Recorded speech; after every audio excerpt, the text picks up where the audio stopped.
कार्यालय पर एसआईए ने गुरुवार को सुबह में रेड डाली। ये रेड कई घंटों तक चली और शाम 6 बजे समाप्त हुई।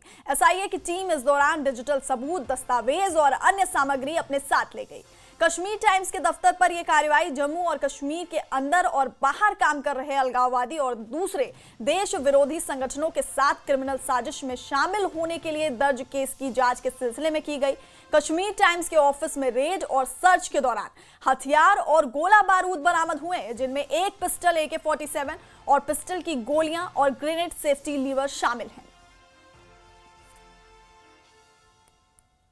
तो जम्मू में कश्मीर टाइम्स कार्यालय पर एसआईए ने गुरुवार को सुबह में रेड डाली और कई घंटों तक ये रेड चली और शाम 6 बजे ये रेड समाप्त हुई। एसआईए की टीम इस दौरान डिजिटल सबूत, दस्तावेज और अन्य सामग्री अपने साथ ले गई। कश्मीर टाइम्स के दफ्तर पर यह कार्रवाई जम्मू कश्मीर के अंदर और बाहर काम कर रहे अलगाववादी और दूसरे देश विरोधी संगठनों के साथ क्रिमिनल साजिश में शामिल होने के लिए दर्ज केस की जांच के सिलसिले में यहां पर छापेमारी की गई। कश्मीर टाइम्स के ऑफिस में रेड और सर्च के दौरान हथियार और गोला बारूद भी बरामद हुए, जिनमें एक पिस्टल AK-47 और पिस्टल की गोलियां और ग्रेनेड सेफ्टी लीवर शामिल हैं।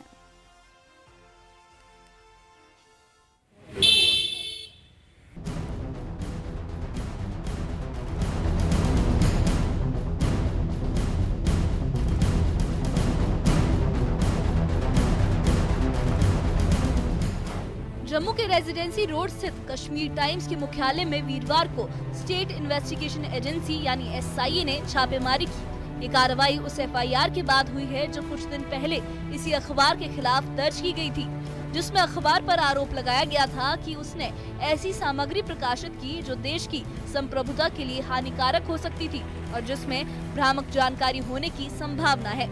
इससे पहले भी इसी अखबार के जम्मू और कश्मीर दफ्तरों पर ऐसे ही आरोपों को लेकर कार्रवाई हो चुकी है, जिसके चलते मामला पहले से ही संवेदनशील माना जा रहा है। स्टेट इन्वेस्टिगेटिव एजेंसी यानी कि एसआईए की तरफ से आज कश्मीर टाइम्स न्यूज़पेपर के ऑफिस में रेड किया गया है। नॉन काइनेटिक ऑपरेशंस जो है वो तेज कर दिए गए हैं सिक्योरिटी फोर्सेस की तरफ से।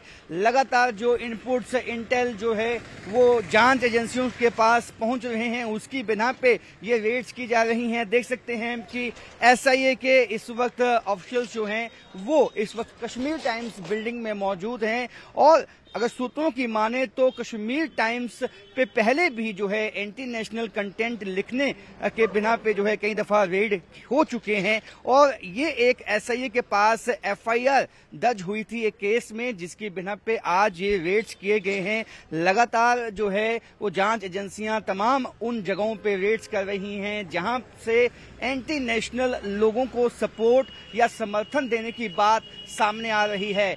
आज भी ये रेड्स अभी भी चल रही हैं। कश्मीर टाइम्स को लेकर विवाद नया नहीं है। अक्टूबर 2020 में इसके प्रेस एनक्लेव श्रीनगर स्थित दफ्तर को प्रशासन ने सील कर दिया था। आरोप तब भी वही था, देश विरोधी कंटेंट। और अब एसआईए की ताजा रेड ने इस इतिहास को फिर से कुरेद दिया है। सूत्र बताते हैं कि जांच एजेंसी उन लेखों की तलाश में है जो कथित तौर पर कानून व्यवस्था को खतरा पहुंचा सकते थे।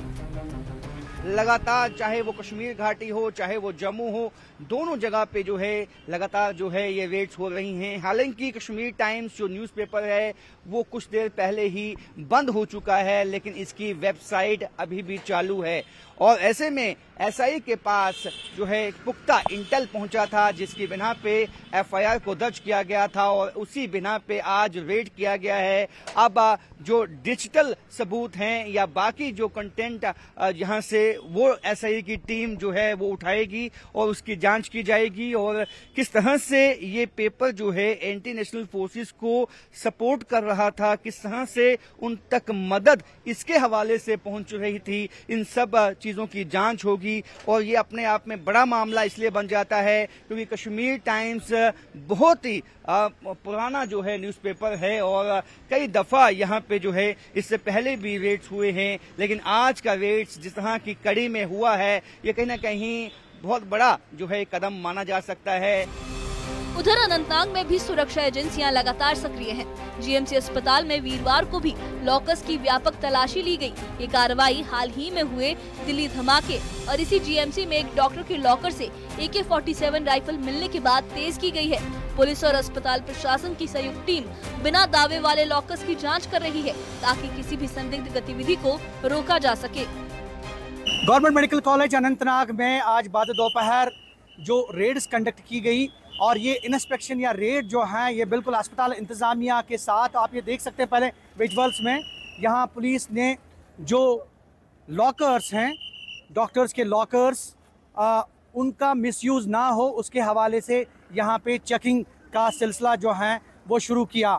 और इस हवाले से हम आपको बताएं कि जो अनंतनाग पुलिस है, अनंतनाग पुलिस और गवर्नमेंट मेडिकल कॉलेज अनंतनाग की अस्पताल इंतज़ामिया के साथ ये इंस्पेक्शन जो है ये कंडक्ट किया गया। इसका मुद्दा मकसद ये है कि जो डॉक्टर्स के लॉकर्स हैं वो मिसयूज़ ना हो, अनलॉफुल एक्टिविटीज़ में इन्वॉल्व ना हो।